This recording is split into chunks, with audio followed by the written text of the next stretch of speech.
In John chapter 1, it says, Jesus came full of truth and grace.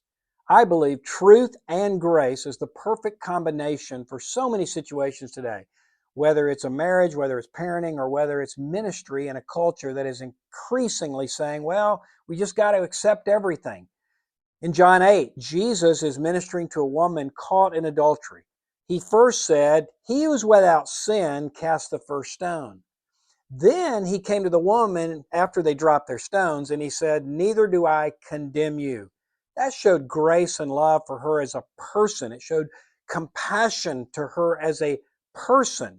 And then he said, go and sin no more. He didn't say your behavior is okay. I understand that, you are lacking love and somebody finally showed it to you. No, he called adultery sin. He said there is right and there is wrong. Actually, true love would never affirm something that is not truth. True love says, I accept you as a person.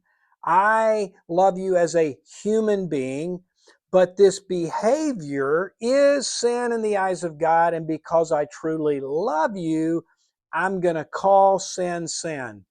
Where is this most perfectly seen? At the cross of Jesus Christ. Because at the cross, Jesus showed His incredible love. God so loved the world, He gave His only Son. Jesus on the cross said to those who crucified Him, forgive them, they know not what they do. And yet He died and was beaten and crucified because of the truth that we are sinful. Sin must be punished.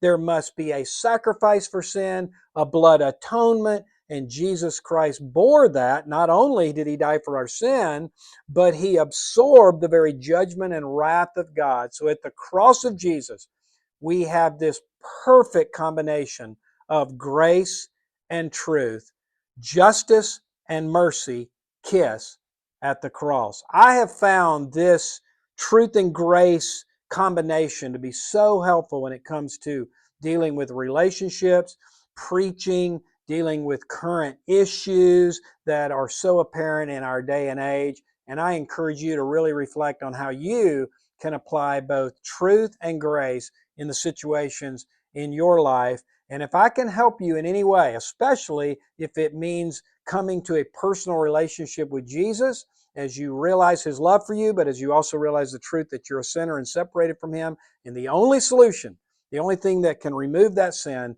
is the blood of Jesus. If I can help, email me, davidholt08@gmail.com.